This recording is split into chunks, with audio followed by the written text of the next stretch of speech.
Hello दोस्तों, स्वागत है आप सभी लोगों का आज के इस क्लास में अंग्रेज़ी सीखने का बिल्कुल नया तरीका सीखने वाले हैं। यदि आप लोग भी बिल्कुल ज़ीरो से इंग्लिश को सीखना चाहते हैं, पढ़ना चाहते हैं, बोलना चाहते हैं, तो आप लोग इस चैनल से ज़रूर जुड़ें, क्योंकि आज की इस क्लास में हम लोग सीखेंगे किसी भी इंग्लिश के वर्ड्स होते हैं उसको आसान तरीके से सही सही उच्चारण के साथ कैसे पढ़ें और उसका सही मीनिंग्स क्या होता है उसको जानेंगे। यदि आप लोग इस वीडियो को पूरा देखते हैं तो आप लोग समझ जाएंगे कि कैसे इंग्लिश किताब को पढ़ा जाता है, समझा जाता है और उसका सही सही उच्चारण किया जाता है। तो चलिए बिना देरी करते हुए करते हैं आज की क्लास को स्टार्ट। देखिए यहाँ पे पहला शब्द लिखा हुआ है, पहला वर्ड लिखा हुआ है DECISION। अब देखिए यहाँ पे SION को मैं रेड कलर से जो है रंग दिया हूँ। इसलिए रंग दिया हूँ क्योंकि देखिए यहाँ पे जितने भी वर्ड्स लिखे हैं ऊपर में, इसमें जो सबके लास्ट में जो है क्या आ रहा है, SION। अब जो SION है, अब इसका उच्चारण क्या करते हैं, तो इसका उच्चारण जो होता है जब भी SION आई तो इसका उच्चारण होता है जन। क्या होता है? जन। SION जब लास्ट में आए किसी भी वर्ड्स को तो उसका उच्चारण हो जाता है जन। अब पूरा मीनिंग्स हम लोग पढ़ेंगे इसका। DECISION। DEC को पढ़ेंगे DC, SION को क्या पढ़ेंगे? जन। DC सॉरी यहाँ पे लिख दे रहा हूँ मैं, DC जन इसको पढ़ेंगे डिसीजन। यानी कि टोटल जब हम लोग इसका उच्चारण करेंगे इसका उच्चारण हो जाएगा डिसीजन। और इसका हिंदी मीनिंग्स हो जाएगा डिसीजन का फैसला। क्या हो जाएगा? फैसला। डिसीजन मतलब होता है फैसला। अब अगला देखिए, VISION। VI से क्या होता है? VI से उच्चारण हो जाएगा SION। क्या पढ़ते हैं हम लोग? जन पढ़ते हैं, तो ये हो जाएगा विजन। क्या हो जाएगा? विजन। VISION vision. विजन मतलब होता है दृष्टि। विजन मतलब दृष्टि। हिंदी मीनिंग्स हो जाएगा दृष्टि। TELEVI। TELEVI इसको पढ़ेंगे वी और इसको पढ़ते हैं क्या? जन। जन। तो टोटल हो जाएगा टेलीविजन। पूरा उच्चारण हो जाएगा इसका टेलीविजन। टेलीविजन। और इसका हिंदी मीनिंग्स हो जाएगा, ये हो जाएगा टेलीविज़न ही। टेलीविज़न को हम लोग टेलीविज़न ही बोलते हैं। टेलीविज़न ही बोलते हैं, ये चीज़ याद रखिएगा। अब आगे देखिए, CONFU। इसका उच्चारण हम लोग करेंगे कन्फ्यू। और यहाँ पे SION को क्या पढ़ते हैं हम लोग? जन पढ़ते हैं, तो कन्फ्यूज़न हो जाएगा CONFUSION। कन्फ्यूज़न। और इसका हिंदी मीनिंग्स हो जाएगा भ्रम। क्या हो जाएगा? भ्रम। बोलते हैं ना हम लोग, बहुत जगह यूज़ करते हैं कन्फ्यूज़न। आपको जो है कोई कन्फ्यूज़न हो गया है तो ये चीज़ हम लोग ज़्यादा यूज़ करते हैं। यहाँ पे क्या आ रहा है? जन लास्ट में आ रहा है। फिर से हम लोग इसको पढ़ते हैं डिसीजन, विज़न, टेलीविज़न, कन्फ्यूज़न। यहाँ तक समझ गए। जब भी SION लास्ट में आए उसका उच्चारण होगा जन। अब देखिए आगे क्या, आगे लाइन में TION लास्ट में आ रहा है। सभी शब्दों के लास्ट में TION आ रहा है। अब इसका उच्चारण क्या हो जाएगा? तो इसका उच्चारण हो जाएगा शन। क्या उच्चारण हो जाएगा? शन। TION को हम लोग शन पढ़ते हैं। जैसे यहाँ पे NATION, तो NA से यहाँ पे ने का उच्चारण हो जाएगा और TION का शन हो जाएगा नेशन। NATION nation. नेशन का हिंदी हो जाएगा राष्ट्रीय। क्या हो जाएगा? राष्ट्र। नेशन का हिंदी राष्ट्र हो जाएगा। अब अगला देखिए, EDUCA। EDUCA इसका हो जाएगा एडुकेशन। TION को क्या पढ़ेंगे हम लोग? शन। एडुकेशन। एडुकेशन। इसका हिंदी मीनिंग्स हो जाएगा शिक्षा। क्या हो जाएगा? शिक्षा। शिक्षा। शिक्षा। STA stay. TION को हम लोग पढ़ते हैं शन, तो इसका उच्चारण हो जाएगा स्टेशन। स्टेशन। शन, और इसका हिंदी मीनिंग्स भी हम लोग स्टेशन ही बोलते हैं। क्या बोलते हैं? Station, station. अब अगला देखिए, INFORMA, info, MATION, TION last में है तो इसको पढ़ेंगे शन, शन पढ़ेंगे, और इसको इन्फो पढ़ेंगे, इन्फॉर्मेशन, और इसका टोटल सही उच्चारण हो जाएगा इंफॉर्मेशन, इंफॉर्मेशन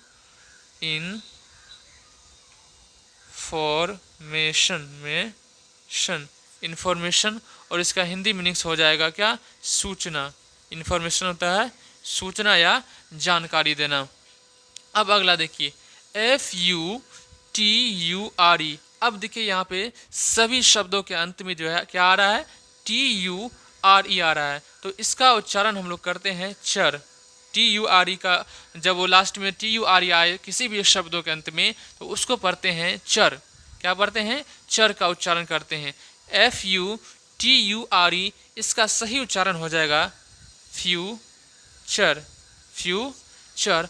और फ्यूचर मतलब आप लोग जानते ही हैं क्या हो जाएगा? भविष्य। फ्यूचर मतलब भविष्य। बहुत सारे जगह हम लोग यूज़ करते हैं, आपका फ्यूचर कैसा है, फ्यूचर में तुम बहुत बढ़िया काम करोगे। इसी प्रकार से हम लोग ज़्यादातर हम लोग इंग्लिश में ही इसका यूज़ करते हैं, भविष्य बहुत कम यूज़ करते हैं।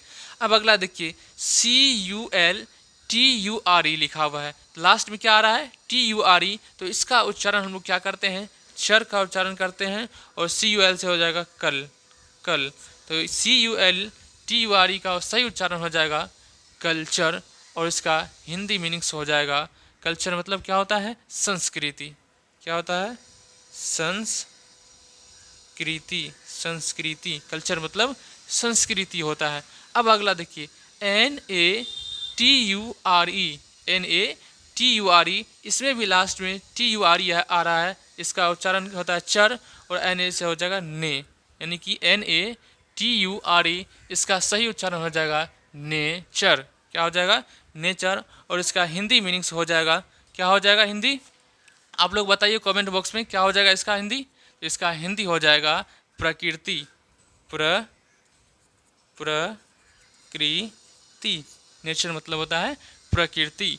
अगला देखिए, PICTURE, इसमें भी TURE आ रहा है, तो इसका उच्चारण चर होता है, लेकिन पहले क्या लिखा हुआ है? PIC, तो इसको पढ़ेंगे पिक्चर, पिक्चर, पिक्चर। पिक्चर मतलब होता है चित्र, पिक्चर मतलब क्या होता है? चित्र होता है। अब चलिए यहाँ पे हम लोग ये पढ़ लिए, पहला क्या पढ़ें? SION, जन उच्चारण करेंगे, TION को शन का उच्चारण करेंगे, TURE को चर का उच्चारण करेंगे। यहाँ तक हम लोग जो है 3 चीज़ें सीख ली है। अब चलिए आगे की ओर हम लोग बढ़ते हैं। अब देखिए आगे में क्या है? लास्ट में यहाँ पे आ रहा है TCH, TCH। अब इसको क्या उच्चारण करेंगे? TCH को क्या उच्चारण किया जाता है? तो इसका उच्चारण होता है च का उच्चारण, सिर्फ च का।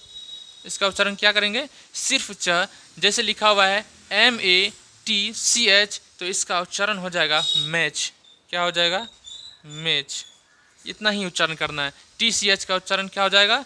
च हो जाएगा, और तो MATCH को उच्चारण क्या करेंगे? मैच। और मैच मतलब होता है मिलान, मैच मतलब मिलान करना, ये चीज़ याद रखिएगा। CATCH, यहाँ भी लास्ट में TCH आ रहा है, तो इसका उच्चारण क्या करते हैं? च करते हैं, तो CATCH का उच्चारण हो जाएगा कैच, कैच। और कैच का हिंदी मीनिंग्स हो जाएगा पकड़ना। कैच मतलब क्या होता है? पकड़ना, पकड़ना। WATCH, यहाँ भी लास्ट में TCH आ रहा है, तो WA से हो जाएगा वा, और TCH से च हो जाएगा वॉच। WATCH, watch. वॉच मतलब होता है घड़ी, वॉच मतलब घड़ी होता है। LATCH, LATCH, इसका उच्चारण हो जाएगा लाच। क्या कर देंगे? लाच। और लाच मतलब होता है कुंडी। लाच मतलब कुंडी, कुंडी होता है, कुंडी। RIGHT, RIGHT, इसका उच्चारण हम लोग करते हैं रा, इट। यहाँ पे देखिए GST आ रहा लास्ट में, ये अलग रूल है। यहाँ पे हम लोग टी सी एच का पढ़े थे, अब आ गया जी एच टी। तो इसका उच्चारण जब हम लोग लास्ट में करते हैं ईट के रूप में, ईट के रूप में, समझ गए आप लोग। जैसे यहाँ पे are I G S T है, इसको पढ़ेंगे रा आई जी एस टी पढ़ेंगे रा इट, क्या पढ़ेंगे रा इट, रा इट। अब आगे देखिए यहाँ पे लेकिन एक चीज़ गलती हुई है, क्या आई भी इसके साथ में आएगा, क्या आएगा I G S T, I G S T, और इसका उच्चारण करेंगे आइट, आ इट, आई जी एस टी का उच्चारण हम लोग आइट करते हैं। तो यहाँ पर आर आई जी एस को हम लोग क्या पढ़ेंगे रा इट, और राइट मतलब होता है सही, राइट मतलब सही, सही। यहाँ पे देखिए F I G S T, यहाँ पे लास्ट में कॉमन सब में देखिए आई जी एस टी आ रहा है, तो इसका उच्चारण हम लोग आइट करते हैं, आई जी एस टी का उच्चारण आ इट। उसी प्रकार से जब F I G S T लिखेंगे हम लोग, तो इसका उच्चारण हो जाएगा फा इट, और फाइट मतलब होता है लड़ना, फाइट मतलब लड़ना, लड़ना होता है। L I G S T, यहाँ भी देखिए आई जी एस टी आ रहा है लास्ट में, तो L I G S T को हम लोग पढ़ेंगे ला इट, क्या पढ़ेंगे ला इट। और लाइट मतलब, और लाइट का हिंदी क्या हो जाएगा पता आप लोगों को, लाइट का हिंदी हो जाएगा रोशनी, लाइट का हिंदी हो जाएगा रोशनी। एन आई जी एस टी, एन आई जी एस टी, इसका उच्चारण हम लोग करेंगे ना इट, और नाइट का हिंदी मीनिंग्स हो जाएगा रात, नाइट मतलब क्या होता है रात होता है। अगला देखिए B R I G H T, B R I G S T, इसका उच्चारण हम लोग करेंगे ब्राइट, ब्रा इट, और इसका हिंदी मीनिंग्स हो जाएगा चमकीला, चमकीला, चमकीला। एम आई जी एच टी, एम आई जी एस टी, इसका उच्चारण हम लोग करेंगे माँ इट, माँ इट, और माइट का हिंदी मीनिंग्स हो जाएगा शक्ति, माइट का हिंदी मीनिंग्स शक्ति भी होता है, पावर मतलब भी शक्ति होता है, लेकिन माइट मतलब भी शक्ति होता है, ये चीज़ भी याद रखिएगा। H E L P help, F U L, अब देखिए यहाँ पे एफ यू एल लास्ट में आ रहा है, तो इसका उच्चारण हम लोग करते हैं फुल, क्या एफ यू एल को फुल का उच्चारण करते हैं। जैसे यहाँ पे लिखा हुआ है H E L P F U L, H E L P को पढ़ते हैं help, help, F U L को फुल पढ़ते हैं, तो इसका सही मीनिंग्स हो जाएगा, सही उच्चारण हो जाएगा हेल्प फुल, हेल्पफुल। और हेल्पफुल मतलब हो जाएगा मददगार, क्या हो जाएगा हेल्पफुल मतलब मददगार, मददगार।